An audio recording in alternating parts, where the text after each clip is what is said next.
Adelante, diputada. Gracias. Muy buenas tardes. Gracias a los compañeros de los medios de comunicación.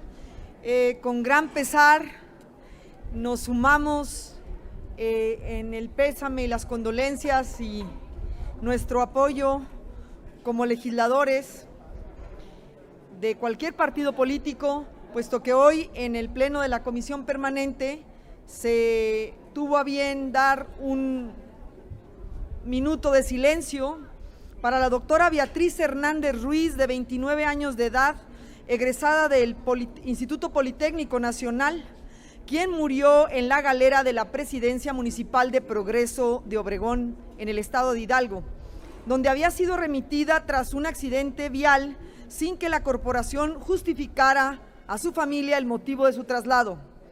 15 minutos después de su deceso, a su padre se le habían permitido verla y le pidió ella a su padre que la sacara de ahí porque la habían golpeado.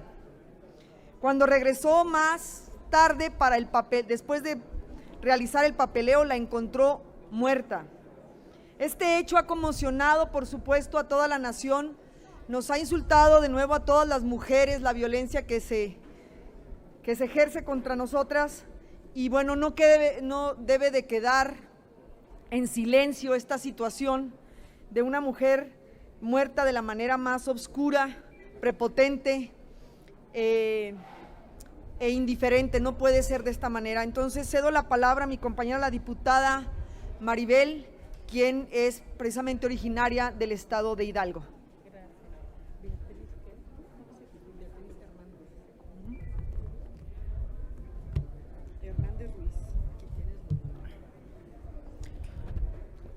Buenas tardes, agradezco mucho a los medios de comunicación por darnos esta oportunidad de externar la gran importancia que tiene la seguridad a las mujeres. En este caso, este incidente que se dio con la doctora Beatriz, de verdad es un suceso muy lamentable que nos invita a reflexionar, de alguna manera a pensar la importancia que tiene la seguridad tanto para las mujeres y para todos los ciudadanos. Las autoridades deben dar respuesta inmediata a este suceso. Las mujeres debemos ser respetadas, cuidadas, al igual que todos los ciudadanos, pero hoy incide en esta doctora, una doctora egresada del Politécnico Nacional, que trató de ayudar a un incidente, a un accidente que se dio. Y bueno, de verdad, las autoridades deben proceder y sobre todo como mexicanas y mexicanos debemos respetar el gran valor que tiene la seguridad y el respeto de todos los ciudadanos. Esta doctora, una doctora joven de trabajo, una mujer que luchó por ayudar a un accidente que se dio, pierde la vida. De verdad, consideramos fundamental la investigación a detalle de este incidente y debemos estar unidas todas las mujeres por luchar por la seguridad y nuestra gran paz nacional. Muchísimas gracias a todos. ¿Alguien más? Gracias. Les agradecemos mucho, diputadas, diputados. Gracias y buenas tardes. Y les reiteramos de nueva cuenta la petición a nuestros amigos de los medios de comunicación. Una de las cosas es que lo que traemos es algunos comentarios que quiero que los hagamos en voz de nuestra compañera Xóchitl Gálvez.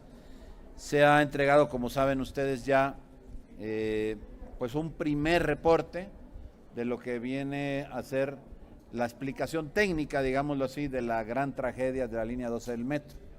Se habla de una falla estructural, se hablan de muchos detalles que lo que apuntan es hacia el origen precisamente de la obra y de que a lo mejor en su concepción pues fue mal diseñada o este diseño no se cumplió o finalmente lo que tuvimos ya construido pues no atendía estrictamente a lo que serían los lineamientos del proyecto y muchas otras cosas más que están todavía en duda, que no se puede resolver, por supuesto, a partir de lo que hoy se ha informado. Por cierto, información insuficiente y también que habrá que poner en cierta tela de duda.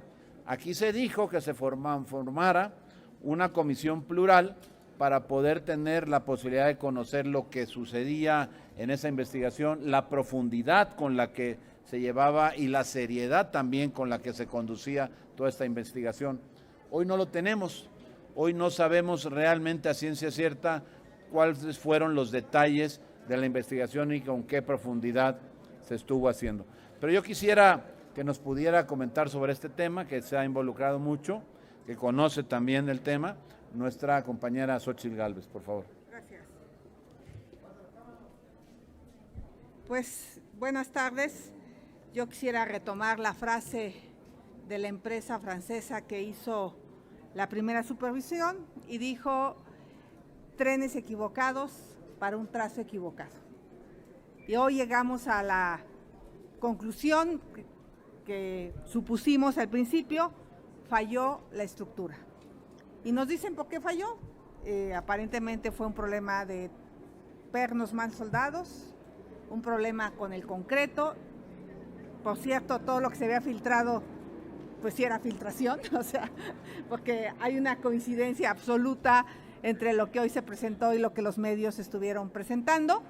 No podía ser distinto porque la ingeniería es muy precisa y para mí lo más grave y lo más delicado es que es una obra que se hizo mal planeada, se cambiaron, iba a ser originalmente subterránea, se mandó a elevada, se habló de una estructura de concreto, se hizo una estructura de acero, hay un trazo que impide que las curvas sean las adecuadas. Para que un tren de vuelta necesita 300 metros. A mí me parece que después de lo que escuché, esa estructura tiene un problema toda, porque yo no creo que sea que aquí soldaron bien y más adelante soldaron mal, o aquí bien, ¿no? O sea, hay un problema grave de construcción, de proceso constructivo, hay un problema grave de materiales, hay un problema grave de supervisión técnica, hay ausencia de supervisión técnica al momento de hacer todos estos trabajos. Entonces yo creo que se debe pensar seriamente en cambiarle el giro a esta estructura. Un monorriel que no sea pesado, que tenga menos problemas con las curvas, pero sería muy delicado, o no sé cuántos millones pueda costar rehacer toda la estructura. Obviamente hay que reforzarla, hay que darle una utilidad, pero mientras esos trenes pesados con esas dimensiones sigan en ese trazo equivocado, creo que va a seguir gastándose cientos de millones de pesos en mantenimiento. ¿Hay responsables? Claro que hay responsables. Hay los responsables políticos. Directamente Marcelo Ebrard tiene una responsabilidad política por haber decidido cambiar trenes, por haber decidido cambiar trazos, por no haber dado el tiempo a resolver los problemas legales para que el trazo pasara por donde tenía que pasar. Sí saben que fue eso.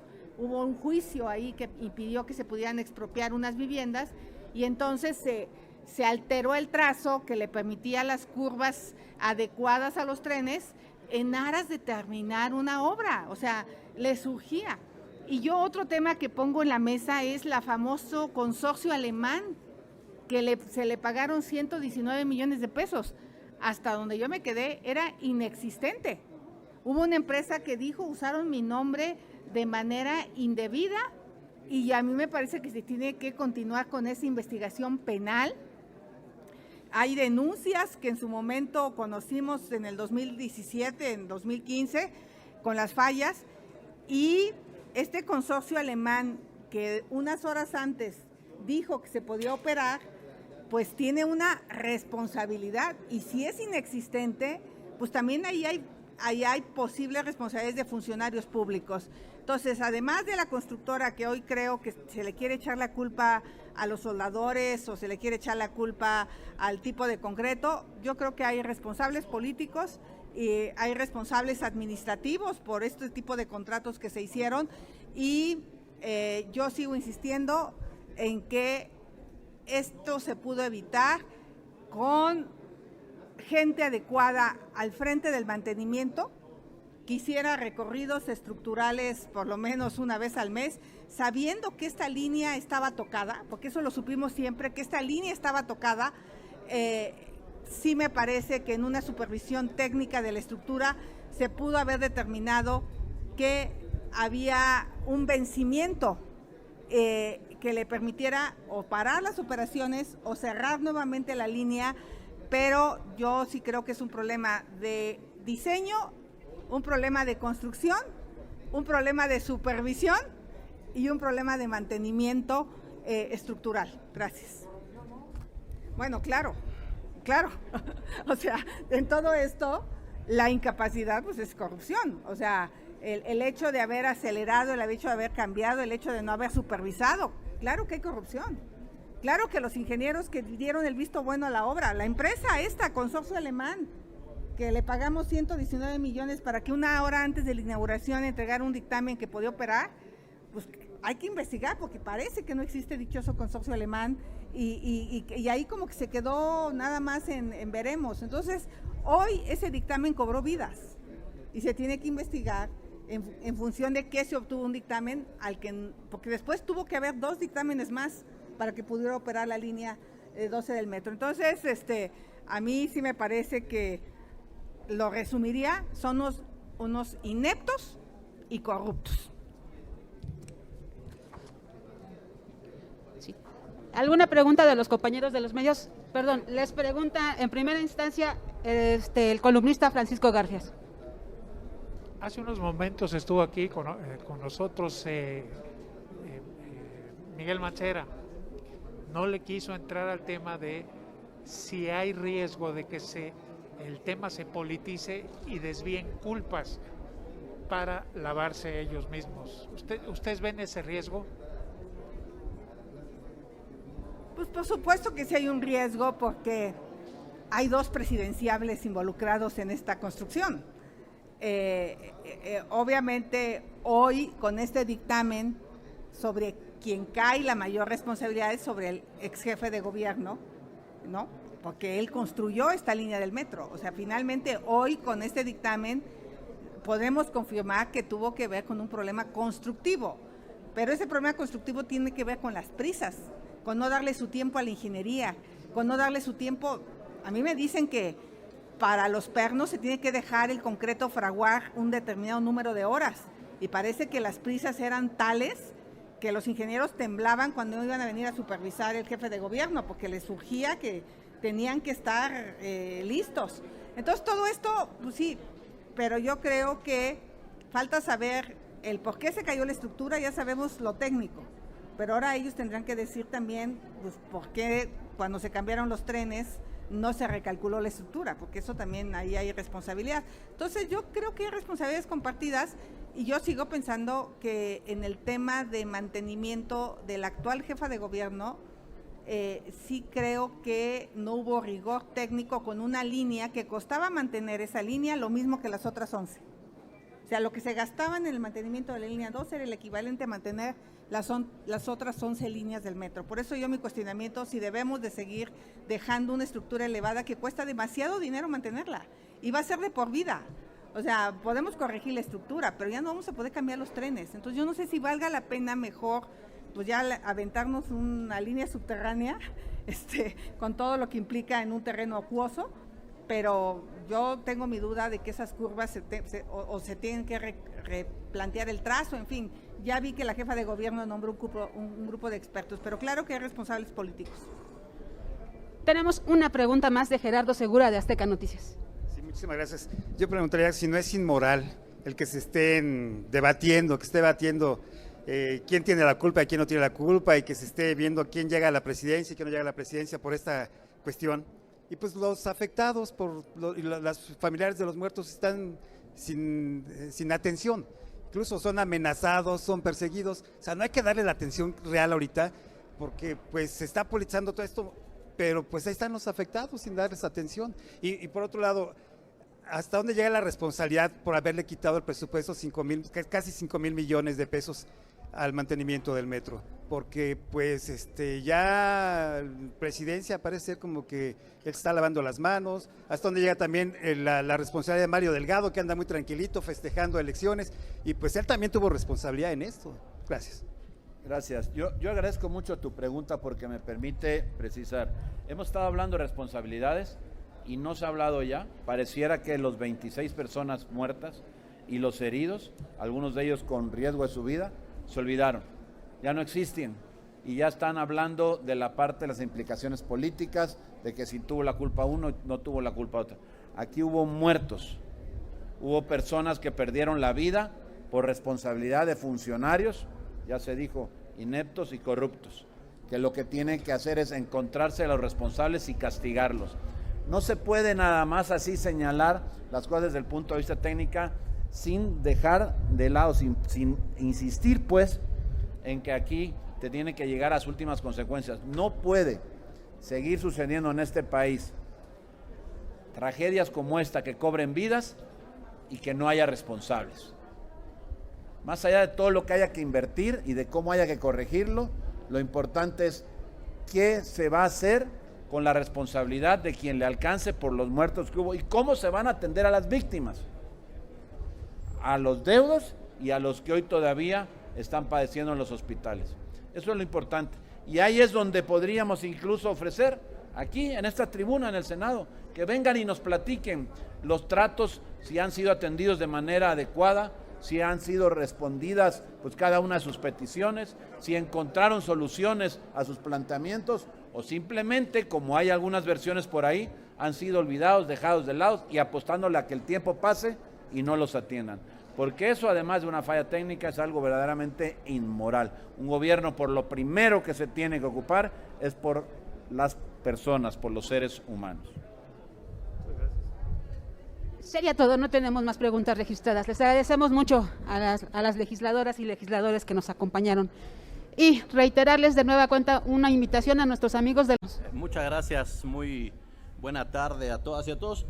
Es básicamente para hacer referencia a un punto de acuerdo que suscribí el pasado 17 de mayo en relación a pozos de agua que tiene el gobernador del estado de Querétaro en su rancho Cruz de Mayo y quiero presentar algunos antecedentes que tienen que ver con este tema. Es un caso que debe estar ya turnado a las comisiones, esperemos que se instalen para que se pueda dictaminar y ser aprobado en el pleno de la permanente en su momento.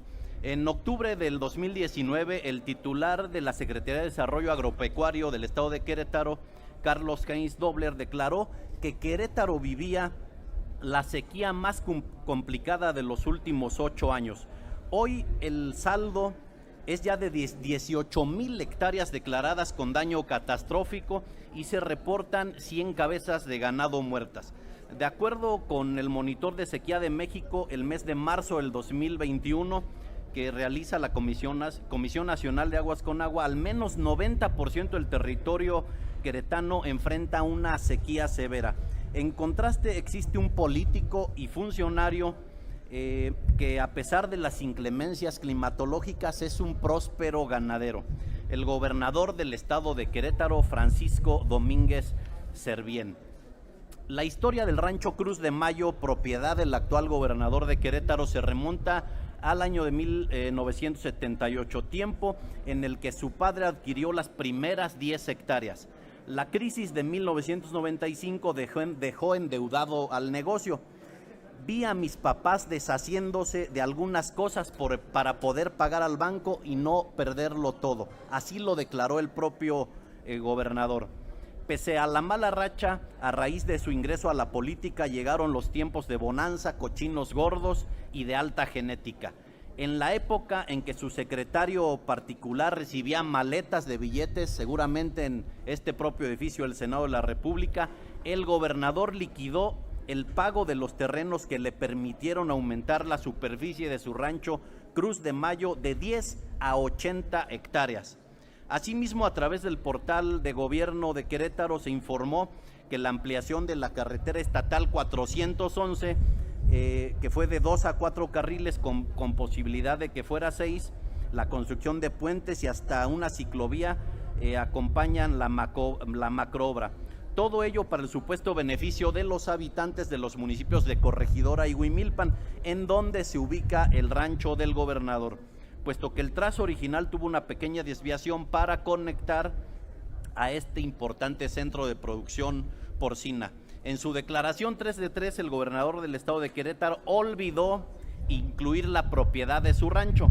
Esta omisión la argumentó señalando que la Cruz de Mayo pertenece a una empresa moral, una sociedad de la cual el gobernante posee 96% de las acciones y el resto las comparte en partes iguales con su hermano y su madre. Finalmente, el panista se vio obligado a incluirlo en su declaración. Sin embargo, aún es mucho lo que tiene por aclarar. Por todo esto hemos pedido a la comisión permanente que se exhorte al gobernador de Querétaro para que informe a esta soberanía y a la sociedad cuántos pozos de extracción de agua tiene en su rancho, en qué fecha se realizó y le fueron aprobadas las solicitudes para extraer agua y cuánto pagó por los derechos correspondientes. Y también se le solicita en este punto de acuerdo que exhortar a la Comisión Estatal de Aguas para que informe a esta soberanía también y a la sociedad cuántas familias en los distintos municipios del estado de Querétaro han sido beneficiadas con el suministro de agua potable durante el último año. Es básicamente lo que quería presentar con ustedes, con los medios de comunicación, con la sociedad, con el canal del Congreso, de lo que estamos solicitando al gobernador de Querétaro, Francisco Domínguez, y a la Comisión Estatal de Aguas, porque a todas luces nos parece que es un abuso de poder el que ha hecho, primero para la obtención de las concesiones de agua, luego también para explicar cómo es que pasa de 10 a 80 hectáreas su rancho, justamente en los momentos cuando a su secretario privado se le entregaban maletas de dinero a cambio supuestamente de aprobar la reforma energética en el sexenio anterior. Sería cuanto. Muchas gracias a todas y a todos por su atención. Muchísimas gracias, señor diputado. Muy buenas tardes.